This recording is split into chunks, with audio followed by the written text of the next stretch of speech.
Hello and welcome to Jerry's Live. I'm your host Matsuman and I'm Emmy Klein, and this is Jerry's Live official. Yeah. Thank you guys so much for joining us. Today's class code, officially, before we jump into it, because I'm very excited for the show. Today's class code is JL285. So if you are looking to use any of the items that we've been using throughout the class, make sure you go to the website JerrysArtarama.com and type in that in the search bar at the top the class code, which is JL285. That will bring up the teacher's cart, which will bring up all of the items that we're going to be showing you here in a little bit. But today's class, yes, I'm very excited. Palette knife techniques. We are very, very excited about this. We've been doing a lot of palette knife paintings this week. Yes, a lot of palette knife paintings. Yeah, so here we got packaging. We got our Creative Mark Painter's Edge palette knives right here, which is a whole lovely set of different palette knives that you can use. And I believe there's two different types. I mean, there's lots of different types, but there's two different general types of palette knives in here. We got these two right here. They're labeled with S, which means they're our scraper palette knives. So they're designed mostly for scraping paint off. And then these ones are our T for trowel palette knives. So they're used mostly for applying paint on, but really you can use any of them for any which way you want. However you want to make it work. That's the kind of the fun thing about palette knives, especially when they come in a lot of diverse sizes like this. Yes. Yeah, because I mean, like, within even this set, there's so many in this line, the Creative Mark line, that come in the same shapes but different sizes. So, like, but even here, like, you can see this, like, trowel right here. These two are very much the same shape, but just totally different sizes. Yeah. Which is great when you're painting with your palette knives and you want to apply it in a manner. That's the biggest thing with your tools, that you have to make sure you're using the right tool for the job. So if this is way too big, you need to resize your palette knife. Yeah. You know? But there is one more type of palette knife that is in the Creative Mark line. And that is your F palette knife, which means flat, and it's generally one that doesn't have, if you see right here, this kind of curved neck. This kind of curved neck is really great when you're working on a palette, and these flat knives do not have it, which is why they're called flat. Which are also really, really great for different applications again. But we just wanted to quickly show you with this set. It does come in a lovely zipper travel bag, or travel case really, which I very much love because it's nice and easy to just pop into your backpack or whatever bag that you have that you're working with. But they do have a really lovely variety, and that's what we're going to be using for the show today. Yes. So we do have some examples of, a couple of the paintings that we've done this week. I did this beachy kind of scene, and it's more representational, whereas This one, it's a little more abstract, but it also, they look oddly kind of similar in, like, their layout. Like, it looks like it could be a landscape, but it is supposed to be more abstract. Yeah. Yes. Which, I mean, if you turn it sideways, then it is immediately an abstract. That's the beauty of an abstract. You can just shift it around. Any which way. Oh, wait, that's upright again. Yeah. I guess technically that could also be still landscape, just the other way around. Anywho. All right, so I think we're about ready to get painting. Right? Yeah. And we have a bunch of paint kind of already squeezed onto a just one of our Soho disposable palettes here. But we are using today mostly the Lucas Pastos. So this is an Impasto acrylic, which means it's an acrylic paint, so it's going to dry fairly quickly because it dries through evaporation, just the water evaporating out of it. And then because it's an Impasto acrylic, it does not contract down when it dries, whereas like some of the other ones, it'll self-level, or it'll contract down and you'll lose a lot of that texture. This will retain your texture, which is really fun. So we're using mostly that, but we are going to kind of supplement a couple other colors, like the Soho acrylic. I grabbed the white, mostly because I forgot to order the white in the Lucas Pastos. That's on me. I did that. But this is also still a heavy body paint, and it's still really lovely. That's the really cool thing about these acrylics, is that even though that's a heavy body, this is a different brand of heavy body. And then the other one we're going to use, we got our fluorescent Lucas Krill Studio. So that's more of like a soft body. The great thing is that they're all acrylics, so you can mix all of your acrylics together, even if it's like a really high flow fluid acrylic paint. Yeah. They all mix together. That's just changing the viscosity of your paints. but they're still interchangeable. So I'm gonna probably stick these up here just so we have them out of the way. And I think if we go to that upper camera here, we can start showing what we're using here. So I have the Da Vinci raw birch painting panel. I haven't done anything to it. It's still raw wood, and I'm going to apply the paint directly here, which is really great because it does have kind of that absorbency, so it really grabs onto your acrylics, which is lovely.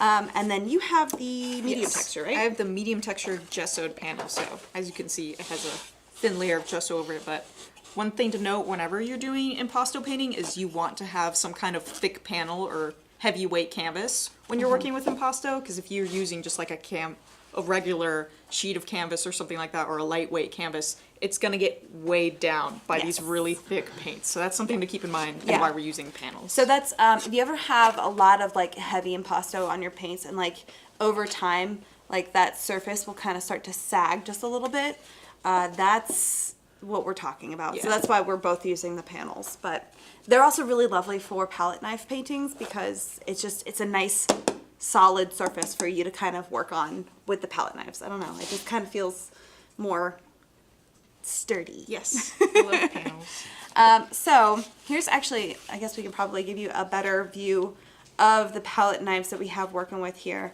So these are the two scrapers that we were talking about, and then these are all technically trowels, but they come in so many different shapes. So do you wanna, which ones did you use for your painting there? I used a lot of these two. Okay. So I think I'm gonna stick to those, but obviously you can also borrow them. I'm not gonna steal them. Fine, I suppose. All right, so I'm gonna let you snag yours first. Actually, let's, I can probably shift this over just a bit because these are the colors that Mott is using today. Got the white, that's the Payne's Gray. Payne's Gray, a cold gray, and then a beige. Which is really fun. All right, so I'm going to let you kind of palette knife first because, again, this is a palette knife painting technique show. So we wanted to kind of show you how to load up your palette knives, the different shapes that they make, things like that. So yeah, I'm gonna let you palette knife away. So I think I might just start out with like pouring, you can see with this one, whoops, almost knocked that over, this abstract painting that I've got going on right here, that I actually have like a fluorescent underlayer of just this soft body acrylic underneath it, which I think is fun whenever you're doing impasto because you can have those colors kind of peeking through. So I might just use my palette knife real quick to smear this around as my base. I'm just gonna put it right on there. You can take that away. I am. I think it's gonna get in the way of the side camera there in case we want to show a good close up. And I'm just gonna use my really flat palette knife here. You get those scraping noises, which are nice. Whoops. Oh yeah, very ASMR. To just kind of move that paint around. Now, with this technique, are you trying to get it as flat as possible? Not necessarily. So in the example that I had, I actually brushed it on, and you could see that I got it really flat. But the nice thing about palette knives that's different from like a typical brush is that you can get those really thick layers going on. Since this is a soft body acrylic, I'm gonna try to keep it a little bit thinner because it'll take a really long time to dry. Well, not a really long time. It's an acrylic. They dry pretty fast. But I'm gonna start out thinner and then work up with like thicker layers of the impasto paint. But you can see, you get some really nice ridges and everything there. Oh yeah. From your palette knife. And there's, talking about like how you hold your palette knife is something you might want to be aware of too. So when we have palette knives that have these curved necks, let me actually get it on camera there. It makes painting flat like this really easy because your hand isn't getting like mushed down in the paint as if you were to have a flat palette knife like this one. You know, I don't have to get my knuckles down in it to get really flat, long streaks like I do with this palette knife here.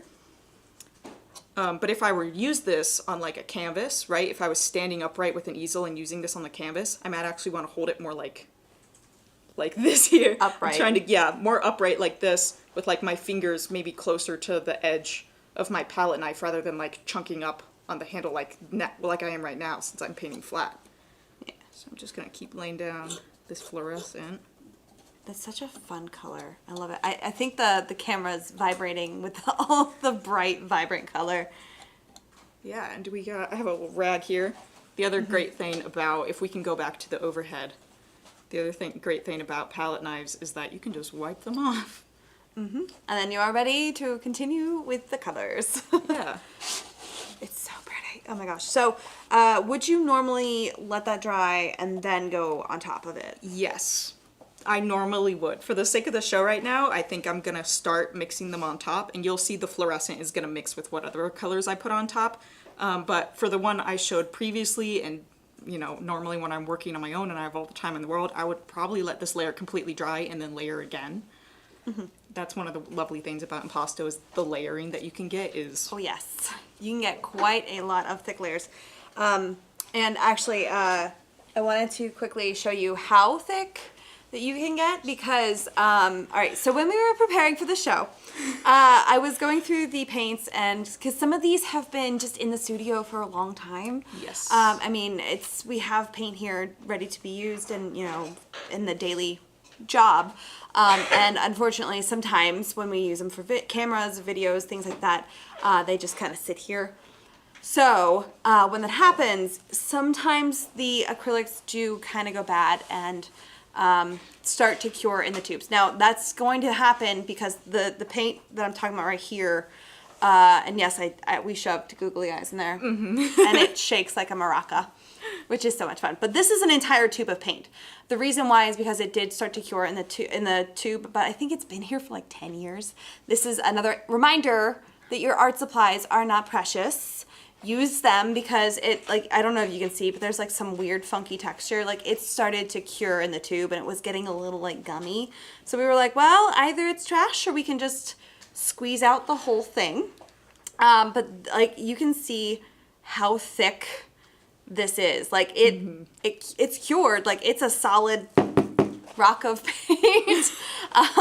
But like, you know, you can get quite thick with your Impasto paints. You know, I'm sure even if I wanted to, we could, you know, go on top of this and keep going. You have a question? Do you ever use water-based cold wax with Impasto acrylic? I personally have not. Water-based cold wax. I honestly haven't used that at all. Yeah. I've used cold wax, like the Dorland's wax medium kind of a thing, in like mixing it into like oils and that kind of a technique, but I've not used water-based. That's fun. I kind of like that idea, but like I don't know how wax and acrylics would, because wax is I don't know. I have not.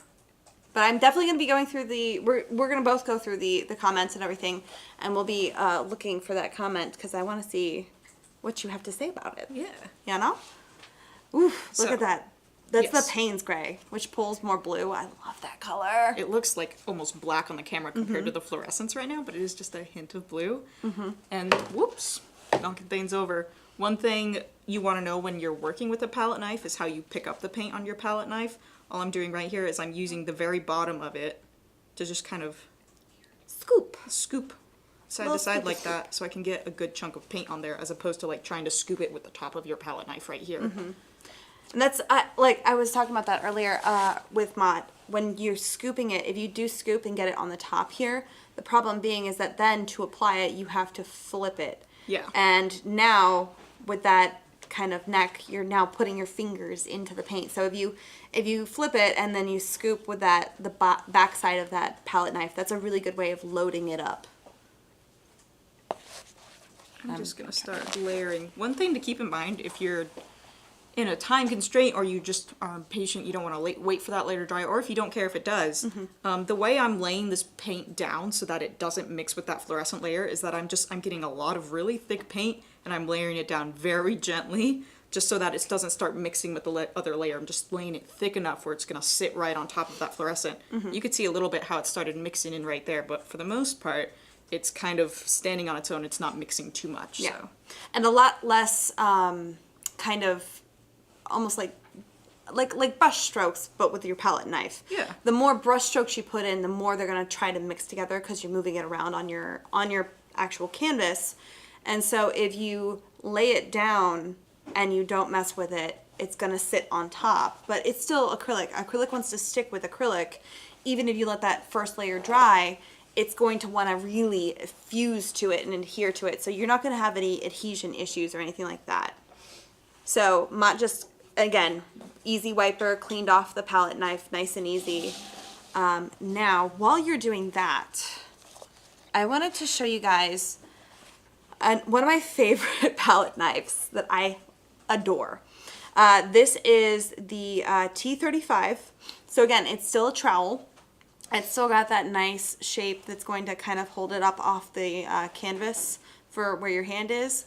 But it's very round. This is one of my favorites when it comes to flower petals and things like that. Like you can very much see, like the one that Mott's using is long and skinny, which is great for like, it reminds me of like daisies or like Gerber daisies or like sunflowers, those really long kind of flower petals. But like this is definitely, yeah, see right there? You can see, you can. Oh yeah, you can definitely get a lot of like fun petal kind of shapes to that. Whereas like this one, again, I'm gonna load up the back of it. This one is a little bit harder because it's so rounded. So I'm kind of like dipping in and then scooping like that, like a little lift up.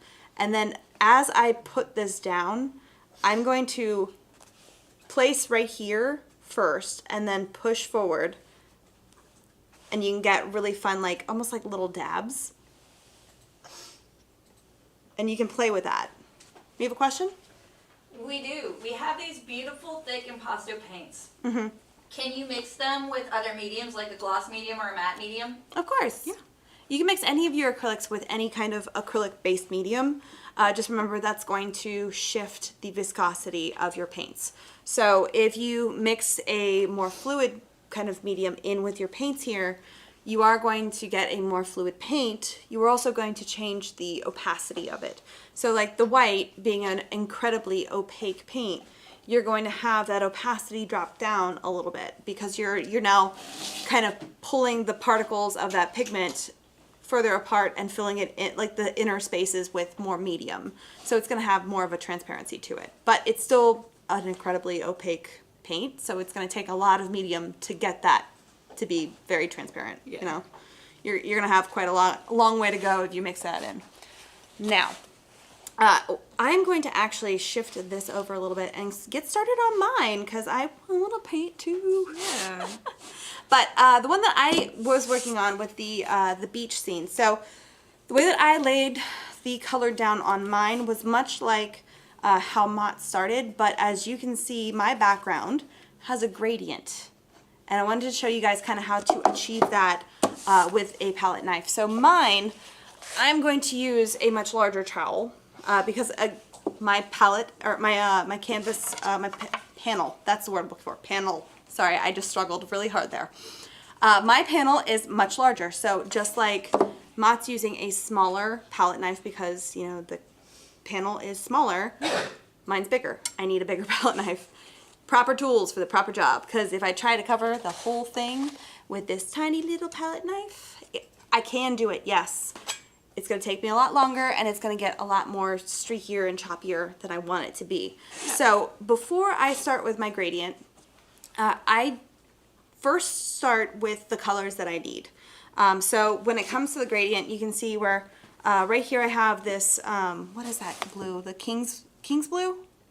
I believe that's a King's Blue. The Royal Blue Light. Ooh, that's what it is. Royal Blue Light. So that's kind of right in this area behind all the clouds, clearly. And then up here, it gets a little bit darker, I believe, or actually that might be straight blue. It's been a minute since I've done this, sorry. You know what, I'm just gonna, no one's gonna know. How would they know? Yeah, okay, so I take that back, sorry. The top is just a royal blue, and then it shifts down to a lighter shade of that. So I'm going to take, actually, I'm just going to take it and mix it right into this white that I had. So I have that, the Royal Blue Light. I keep wanting to call it King's Blue. And then I'm going to go to a lighter blue. Now, if I wanted a lot of impasto kind of texture, I need far more paint than that. So I'm actually going to just give myself a little bit more. But I don't need, because I'm going to try and keep it pretty flat, I don't need a lot more than that. But remember, if you already have the color straight out of the tube, you're fine. But if you have to mix a specific color and you want it to be pretty consistent, mix a larger quantity. You know, you can, that way you can transition with with the color and not have to like panic mix colors in the middle of it, which I have done. So I'm going to take essentially the whole blob of my royal blue light, right? And I just scooped it up on the back of my palette knife. Most of it's not on the front. And I'm going to just start spreading it around. I actually have a little bit of what we like to call paint boogers. Sorry. Now, the way that I painted this is that I wasn't worried about going all the way from edge to edge. I wanted that kind of wood to be shown through on the sides. And then I'm going to take all of that lighter blue. And I'm just going from side to side. I'm not going up and down. It's side to side. You guys can see here, I'm getting a lot of really thick kind of waves on my top of the panel here.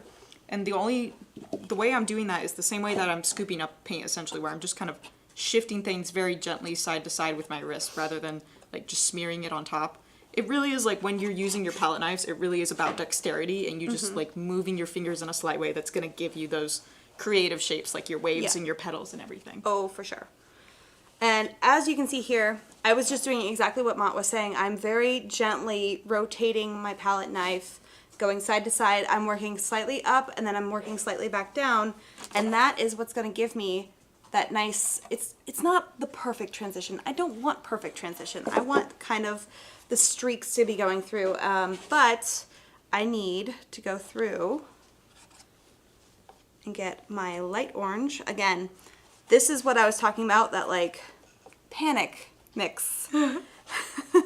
This is the part that I try to usually avoid when I'm painting a gradient, because you don't want to have to mix it while this is drying.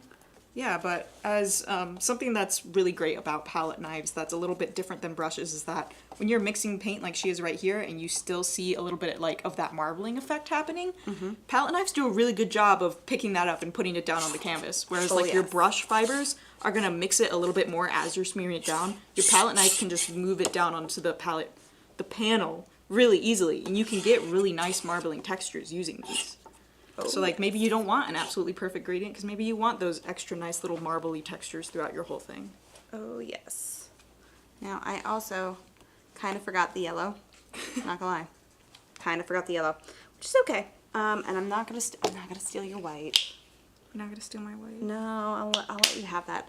So I'm going to take a little bit of the yellow as the yellow. Actually, I'll grab from there, and I'm going to just kind of transition it from the orange up into my blue. But when it comes to the blue, I want it to be almost white.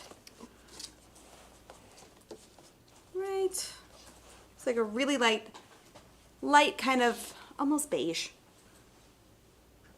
That's so pretty. I love that color. It's like a creamy color. And I could have used beige, but I think that's a little too, almost towards like the brown. Yeah. Whereas like this definitely has that like yellow, like light, just canary yellow almost thing. And I'm going to go back and forth. And if I don't have a perfect gradient, it's okay. But that was kind of the way that I got my background, where it was not a perfect gradient, but you can, you know, work up and down and mix them on your canvas there with the palette knife and get it to where it has that nice transition. But I knew, especially when I was coming to the beach kind of scene, it didn't have to be perfect because I was going to put clouds on top, and I was going to do that like kind of almost cutting in with my horizon line, which I'm going to show you in a minute. Do we have any questions before I jump over to the next chunk of how I did this? Okay, perfect. Yeah. Just looked like you might have had a question. I was just like, oh no. Everybody's oohing and ahhing. They're just like Pretty colors. Yeah. Isn't it fun? Yeah. You guys can even see right here Oh, that's fun. something you can do with palette knives and with impasto paints. You got those really thick paints. You can scrape back in and take it off yes. very easily. Scrape back in and make new shapes and stuff like that, like I'm doing with our scraper tool It's here. a scraper. Now that's the other scraper that we have here. I do also love because not only do you get this side, you get this little short scraper here. You also get this side, and if you really want to use the back side here, you can as well, just to kind of literally scratch back into it. But they're really fun to use. So with mine, I think, again, just like Mott did, I think for this background layer, I let it dry, but we're kind of on a time limit here, so I'm just going to keep going. Now for me, I use the indigo color. Amanda, this is for you. And I'm going to grab, again, I'm just using the back of my palette knife to load it up. But this one, I actually want to keep it towards the side. So if I have too much on my palette knife, feel free to just kind of squish it right back off. And then take your palette knife, kind of like this. And the way that I load up the edge is that I scrape into it and pull up as I, kind of get off the palette there, and it loads up just the edge of that, right? And then this is where I have to decide my horizon line, right? I think here-ish. This feels right. Yeah. So I'm gonna just kind of take that. I don't have to draw the perfect line all the way across, just enough to kind of give you an indication of where that lands, right? And with these palette knives too, because of these straight edges, like, I know people who are starting out with palette knives for the first time going from brushes, you might be a little frustrated at first because they seem like they're very difficult to control. But you can actually get some really nice straight edges with these if you just have a little bit of paint on the edge of your tip. There's or a if you're, glare on there, sorry. Whoop, yeah. Or if you're That pretty using line. like your flat edge here, you can like fill shapes in like that. Like I was just doing on here, you can get some really clean, crisp lines doing that. Even though like this looks like an absolute mess of colors right now, which I'm happy about. It's abstract, Yeah. All right, and then I'm going to kind of pop in some sort of waves. We're going to call these waves. Right? Maybe there's a wave that kind of comes in. And again, I haven't really had much paint on my palette knife. I'm just kind of, again, just kind of scraping up the edge. Get some like palette knife ASMR for you guys going. Very scrapey. It's very soft. Ah, I forgot my easy wiper. Where did I put it? I think I might have actually thrown it in the trash. Oh. Not a good plan. Why am I doing that? I'll have to fish it out later. See, I got my paint on the wrong edge of my knife. So, now, the great thing is that I have all these fun colors, and I can just start going in with, again, you know what? I think I'm using the wrong palette knife. Again, I am the world's worst at even brushes. Like, I forget to switch them up. But I'm going to use this, the T29. So this is kind of more of a diamond shape. It has that, like, more pointy edge to it, whereas, like, this one has a very rounded shape to it. Yeah, this one definitely has a sharper edge to it, which I very much like. To get, especially like the little waves and stuff that I'm going to be putting in over here. But before I get to the waves, I kind of want to pop in some more of this like bright yellow. Almost like a sunset, which hopefully you guys can see that. I'm sorry, there's a glare right on my piece. Gotta love it. But if I hold it sideways, I think you guys can see it better. I'm gonna try to get a little more of like these darker colors in this to really emphasize those fluorescents, because I love the fluorescents and I want them to shine. All right. So, because my paints are, no, that's the indigo, sorry. Because the indigo is still wet, as I lay this in, it could mix in and create like a green. I don't want to do that. So I'm just going to kind of touch really, really lightly this yellow here and there. And if I get that indigo on my palette knife, I have to clean it off. Otherwise, I'm going to make green because indigo is blue, this is yellow, and that's something that I have to be aware of. Now, I'm also going to take this really bright white and kind of pop it into almost like little waves. So, when it comes to the wave kind of shape, this is, I scrape and kind of lift at the same time. So it's like, it's a scrape and lift at the very end to where the paint almost flips over itself, which is really fun. But you have to get your palette knife pretty loaded. Again, I want it kind of almost on the edge, like I did for the lines. But I'm going to kind of dab on where I want it to be, and then I'm going to pull and then flip.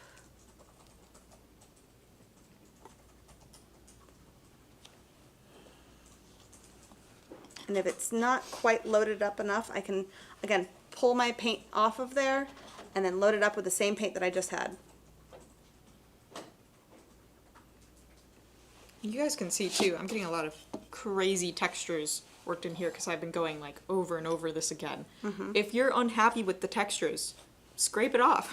You can scrape it off, you can get a really thick paint and layer it on top and smooth out that texture. But texture is something that's really big and important about impasto painting, and something that you can accomplish very well with your palette knives. So like if you get frustrated working all this texture at first, you can always go over it. Like that's the great thing about layering so much impasto paint. I think I want to add a little bit more desaturated tones in here. Alright, so I'm going to actually start popping in some quinacridone rose because I need some pinks in my piece. But I need to mix the quinacridone rose with that white to give me a lovely peachy kind of pink, because I'm already working on the orange, so that's going to give me a little bit more of an orangey tint to it. But the fun thing is that if I don't fully mix this and I get that marbling, yeah, like Mott was saying earlier, that's going to show up in the piece, which is really fun. But this is my favorite. Well, I think I actually layered blue down first, now that I think about it, so maybe I will wait for that cloud area. Yeah, I'm just gonna pop this in down here first, and then I will pink a little bit on the horizon line too, just to kind of soften that just a little bit. Yeah, and you guys too, if you don't have a huge palette that you like using, or you know, you don't want to get impasto paint all over your palette, you can just squirt it right onto your palette knife right here. It's a great way to do it. Yes. I'm just gonna do a little bit since our palette is getting really chaotic here. I mean, it is a paper palette. We could scrape it right back off, but Yeah. we're not gonna. We're gonna work within the chaos, right? Yeah. All right, so I have that royal blue light and that indigo, and I'm gonna mix them together because this is the part where I was like, wait, I haven't done the blue yet. I wanted the darker blue because I want to layer my fun cloud colors on top of this darker blue, right? But this will bring the indigo and that light royal blue light kind of together without varying my palette too much. Now, I did just mix this on my palette, so my palette knife is quite loaded up. But again, it's the scrape it side to side to load up the back of your palette knife. And then I have, most of it's not on the top, it's mostly on the bottom. And I'm just going to kind of scrape it in.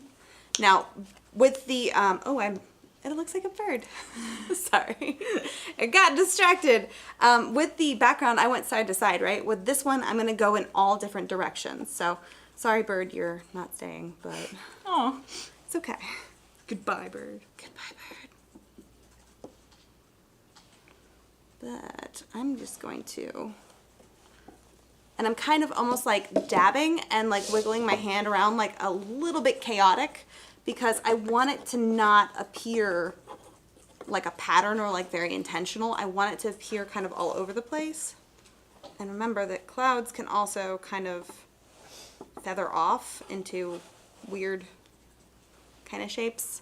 So just by doing that alone, it's going to give me some more kind of texture. Now, that background is definitely not dry, so it's starting to pick up because I'm kind of wiggling my paint throughout the palette or throughout the background. So that paint's starting to mix on the canvas with my palette knife, which is okay. But it's just something that, like, if that's something I don't want, I have to make sure that I let that background dry, you know? Yeah, but if you want to be able to use that to your advantage, like I am right here, I had several layers of like our royal blue light and our Payne's gray here that I had kind of mushed on top of each other, and by just scraping them away, it's getting more of that like marbling effect where I'm like pulling them down, which would be great if you're doing a more realistic portrait for like reflections in a pond or something like that. Ooh, that would be lovely. Next time, guys. Next time. And I'm absolutely, the rag's really important for this. You can see I'm soaking this rag in paint right now. I want to kind of mix that in with that pink that I had down here, so it's almost like a purple, which I do have purple as well. That was part of why our, I feel like he needs a name. Guys, let's name the blob of purple. I think he looks like a little octopus, you know, like his head's right here. He does look like a little bit like an octopus, not gonna lie. But we need a name. The color, by the way, is ultramarine violet. So if you need to... Beauregard. Beauregard. Beauregard. Also, this brings up another thing that I keep forgetting, that I did actually touch base with my last Impasto painting class, is that if you have paint over left on your palette here, or if you intentionally put paint onto your palette paper, or you like even your palette, as long as it's one of the easy peel, like Soho has the easy peel ones, you can peel them right off. Like this one, granted, the edge was right here, and it kind of fell off of the palette, which is why it has eyeballs on the underside. Yes. It did kind of fall over as I was, you know, making more paint blobbiness. But yeah, if you end up doing like little flower petals on here, you can do each individual little flower petal, let it dry, peel it off, do a blob of paint, and then stick them in. Like it's so easy to have your palette, your impasto painting kind of work that way, which is not palette knife painting, but it's a super fun fact. Now I know we have questions. Frida, what you got? How is painting acrylic impasto different from painting oil impasto? Dry time. Essentially, the dry time is the main difference. Your acrylics are going to dry much faster. That's the biggest thing. And piggybacking off of that, how long would it take these paintings that you two are working on to dry using these particular paints? Using these particular paints, it takes less time than you'd think. So these dry from the outside in. So like with our really thick blobby right here, the outside was touch dry long before the whole thing was dry interiorly. Yeah. But I believe this took about 24 hours before it felt completely touch dry to me. I wasn't able to measure how dry it was from the inside, but it felt dry enough where I could move it around and it wasn't going to get damaged. And it's on a sturdy panel, so like you're not going to have to like delicately move like a canvas or something. So it definitely for us. And again, you have to also remember it depends on how thick you're laying down your paint. Yes. How humid your environment is, the temperature of your environment. If you're painting in the winter time, it's going to change your dry time from summer. So it's going to be variable depending on your studio. But because we are using acrylics and because we are physically in here, you know, I personally know like this painting is going to be dry tomorrow. I don't have to worry about that. It's probably going to be dry tonight, but I won't be here because, you know, I'd be home. Now I will say, what is it? This one. This is from our Impasto painting class. This is Blobby, the blob, which I feel like is a tiny blob now. This took two days to fully cure. This big boy took a month. Took a month, and it was very humid. But I mean, like, that's a month to fully be able to, like, handle it like I am right now. Like, it wasn't, like, a problem within a week or so. But like I could definitely feel like down here was still a little like squishy and kind of wet. Yeah. Now, we have a question? Yes. Yeah. Suzanne is wondering if it would be wise to tape off the sides of the cradled board to keep the paint off. If that's what something you want to like maintain, Yeah. I mean, I did it with, can you hand me that right there? Oh, yeah. I actually did that with this one right here. And you can see my edges are like super clean and everything. Like we didn't do that with these because it just wasn't something that we were worried about. But if that's something you want to keep extra clean, it definitely works. You can also paint the sides. Yeah. So if you want to have your impasto painting continue along, that's the cool thing about it. Maybe I'll put some paint on the sides. I kind of want to do that now. And then I know you usually cover it, but are you going to talk about varnishing? With the acrylics? Because it depends on whatever media you're using. Because again, we're really going over the palette knife techniques. But because we are happening to use acrylics, it's a valid question every time. But acrylics, there's a whole varnish show if you guys want to watch it. There's a lot that we go into. It's an in-depth thing. You can do brush varnish, you can do spray varnish. I think if you have like one with a lot of texture like this, I would probably recommend doing a spray varnish, because brush varnishing, you might get like some thick pools of it in certain areas if it's super textured. But I definitely have brush varnished a more impasto painting. It wasn't super crazy textured, but it did have some impasto-ness to it.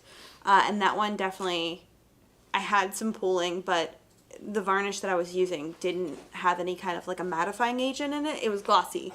So like I didn't have to worry about that mattifying agent building up and getting it like hazy.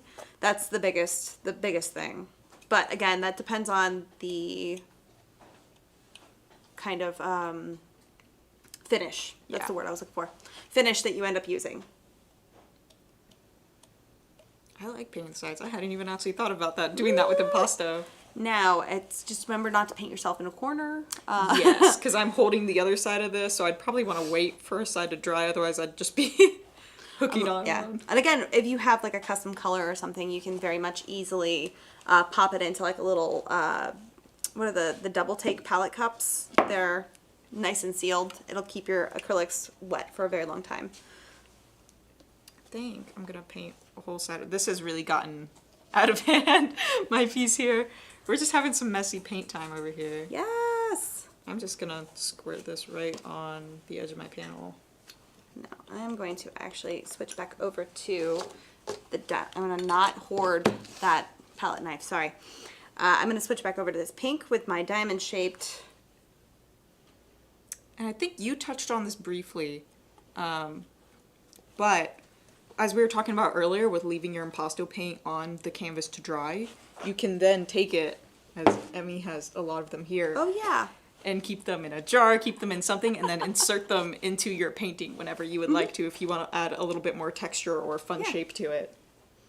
I was laughing about how some of the squiggles almost look like clouds. I think it was this one. Yeah. I was like, it could almost. But it's kind of fun. But it's definitely got some texture to it. You have a question? In what circumstances would you have to worry about an impasto painting ever drying out and cracking? Ooh, when you're using a medium that is a little bit more brittle, like a Turner acrylic gouache, it's a gouache, so it has that brittleness to it. It's meant to be painted flat, so it's not meant to have like that texture. So the thicker you get, in any gouache in general, is going to have that crackiness to it.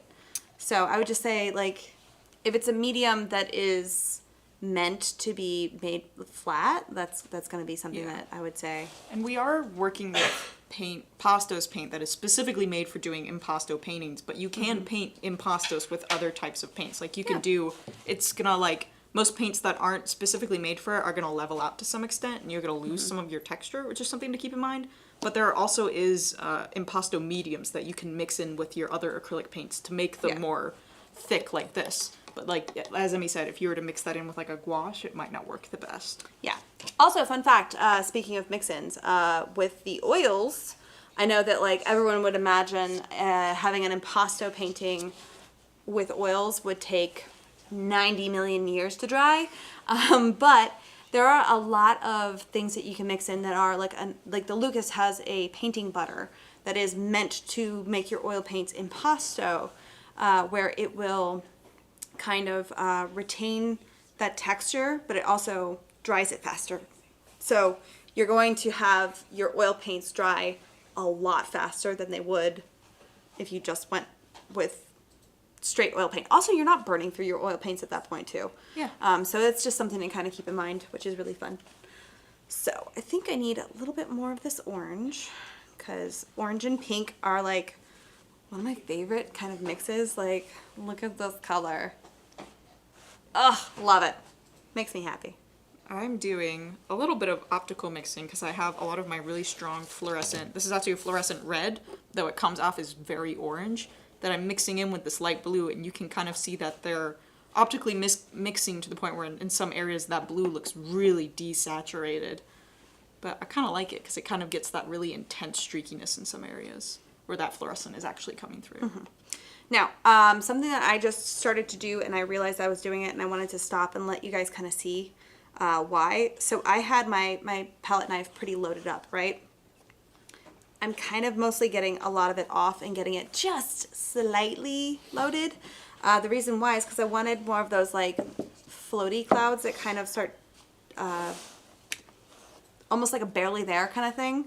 And the more paint I have on my palette knife, the more it's going to be visible. So if I'm just like barely loaded up and barely touching this, it's going to be a lot more subtle and kind of almost like feather out like a cloud out is like what I'm trying to do. This is not, you're making me nervous. I did the whole painted myself into a corner because I realized I painted two sides and then put it down, and I'm now trying to pick it up like this. That's what I was talking about. Don't do to that. the edges. Yes, you have a question? Use a palette knife to put it under. Oh, Lift it up enough that you can get your finger in. Frida. That's smart. Frida That's for the smart. win. I love it. All right, now I'm going to start incorporating a little bit more yellow. I'm Not more really, yellow. I like how my edge here is getting like some thick paint on it, and I want to see how thick I can get that edge to stick It feels out. like you're icing a cake almost. It really I love it. does. And that's the really cool thing with the Impasto is that you really can get it to quite far before it starts drooping. I want to see how And like, spiky I yeah, can get it. the technique that Mott seems to be using is like apply and flick, which is similar to like the waves of what I was doing, which is fun. Oh, look at that, look at that. I'm having a lot of fun with this now. Oh no, it's drooping. Wet paint. It's gonna do that. Gravity. Ugh, gravity. That's why I gotta just wait for it to dry and then add more layers of it and just see how far out. See, I think that could be cool for like a border though, right? If you did a flat acrylic painting just in like a square in the middle and then your borders are just... That's a really fun idea. I like that. Now just goofing around. My abstract painting has become a weird experiment. I think that's all abstracts really should be, you know? It's an experiment in application, and sometimes people paint via music. I love it. It makes me happy. All right, so I think I need to incorporate a little bit of this indigo that I have down here up into my clouds like I did before, because it's getting a little heavy on the bottom. And again, not very loaded, just a little bit on my palette knife, and I'm just doing a little touch here and there just to kind of balance that out. But I'm not really mixing it in. I'm just kind of trying to like just touch it in and get away from it before I start mixing it. I just got a ton on my hand. It's okay. I'm sorry. You're like doing the show seriously, and I'm over here like... Most of these paints, I believe there are, we didn't put the cadmium yellow onto the table because I had a feeling we were going to be messy. The paints that we're using are AP certified non-toxic, in case you're worried. We made sure to do this. And that right there is the AP certification, in case you guys are wondering. Hopefully it'll, yeah, there we go. So if it has the AP, that means it is certified non-toxic. Sorry, I just bumped your arm. But if it has instead of that AP, if it has in the symbol a CL, that's the ones that you need to pay attention to if it have like a toxicity level. So make sure if you are doing anything and you're a messy painter like Mott, pay attention to whether or not it's going to be harmful. Now, I'm going to do last few things because we're running out of time. It's 6:28. I need white and copper because I almost forgot that I had copper. I don't know if you guys can see that. Like, it's such a nice, the metallics in this line so of paints pretty. are so good. Yes. So I need the white first to kind of pop in my horizon and just a little like peaky of like sunshine, right? You know, something else I just thought that you could do with this, if you want to make super thick edges on your borders like me, you could almost do like leaf petals, right? Like slowly grow them out and then have the center of the flower in the middle. I think that'd be so cool. If Ooh. anyone like tries that, please put it in the Facebook group. Yes, and tag it with the class code JL285 so that we can find it, because I want to see that. That would be so pretty. Also, if you are going to join the Jerry's Life Facebook group, make sure you answer that one security question. Otherwise, you are deemed a robot and you aren't let in. But it is free to join, so if you are interested in that, you absolutely can be part of our art group shenanigans. Because it's a really fun area, or a little fun group to kind of jump in and say, hey, like, this is what I'm working on, or I just finished this piece. And it's really fun community of artists that really are quite lovely. And I have pink on my palette, or my palette knife, and I did not mean to have pink on my palette knife. All right. And So. if you guys want, let me know in the chat, because I can keep building this and show you how far out I can get this edge. I might be the only one interested in this, but I'm having the time of my life right now. So let me know if you're actually interested and you want to see I it. think Mott's gonna do it anyway. Yeah, probably. All right, so I am loading up the edge of my palette knife, like I did before, and I am kind of like touching and like picking it up,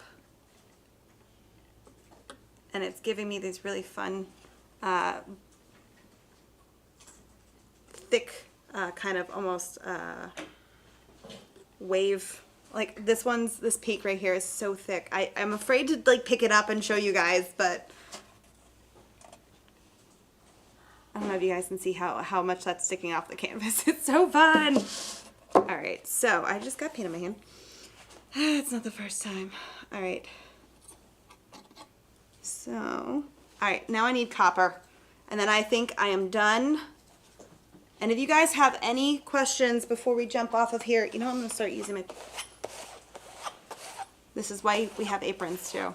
Yes. If you're running out of clean space on your Easy Wiper, just rub it on your apron. You'll be beautifully colored. Yeah. I feel like that's how Ophelia's gets really colorful. She just immediately starts wiping it off. But yeah, if you guys do have any questions on palette knife techniques or anything that we're talking about here, now is the time to pop it in the chat, and our amazing moderators, Amanda and Frida, will tell us before we jump off of here, because I got, all right, I'm gonna do Man, you've made really good the progress. copper. Thank you. All right, so I've been, when it comes to loading up my round one, what I like to do is just kind of tap the blob, and that loads it up, which is a really satisfying little peak of paint.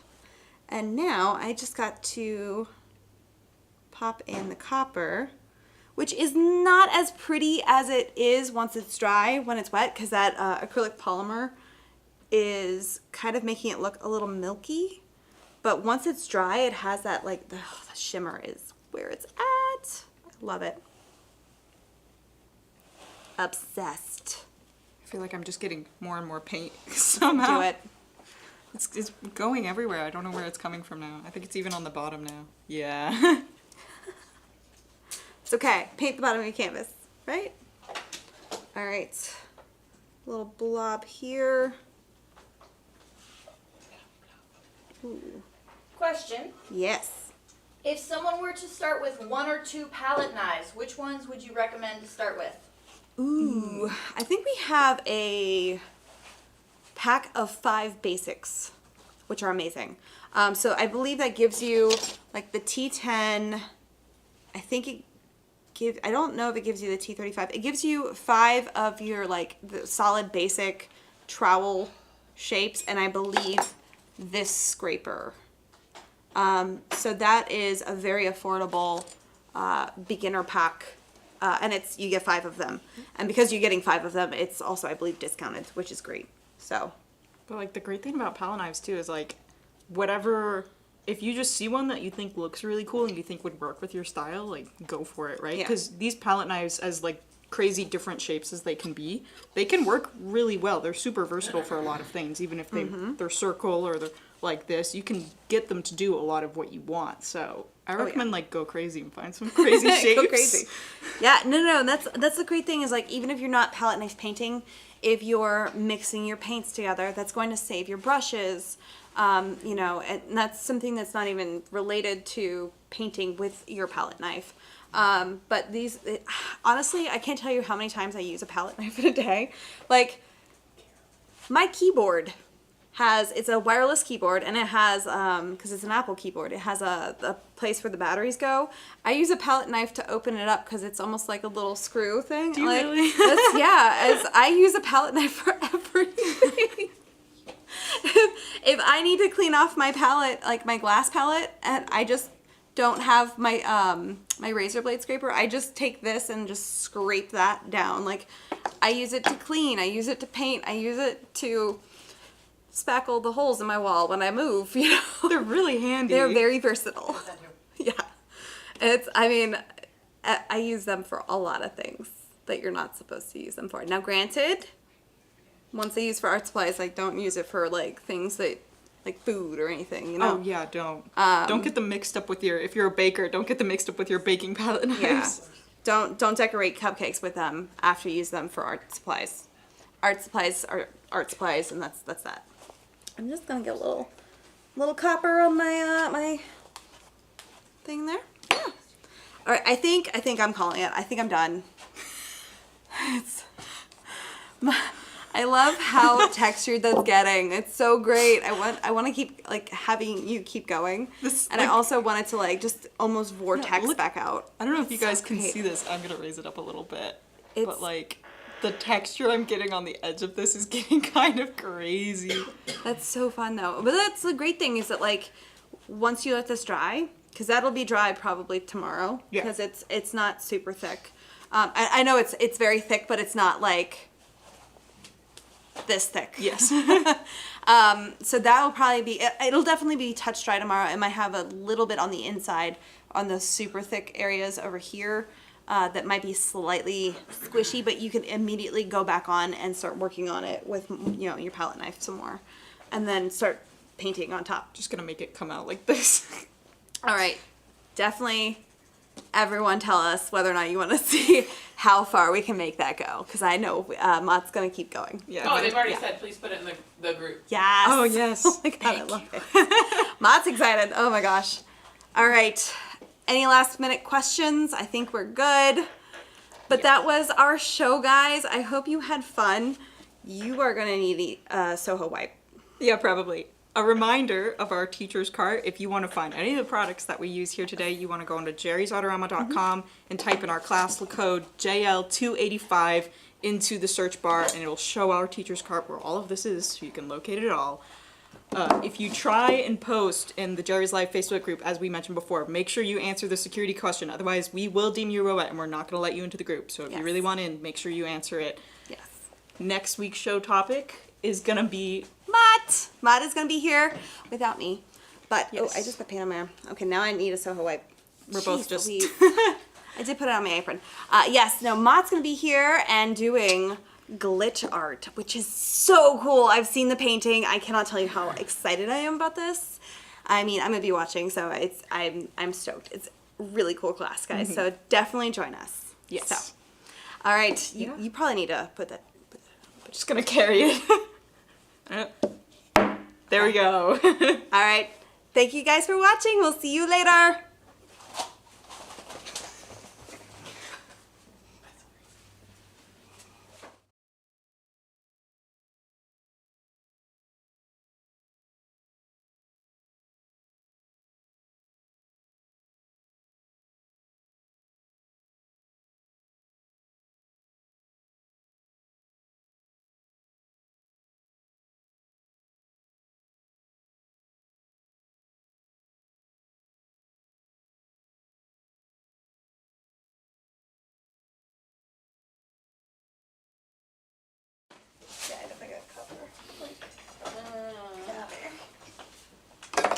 I was like, I don't know where I'm going with this painting. Just kidding.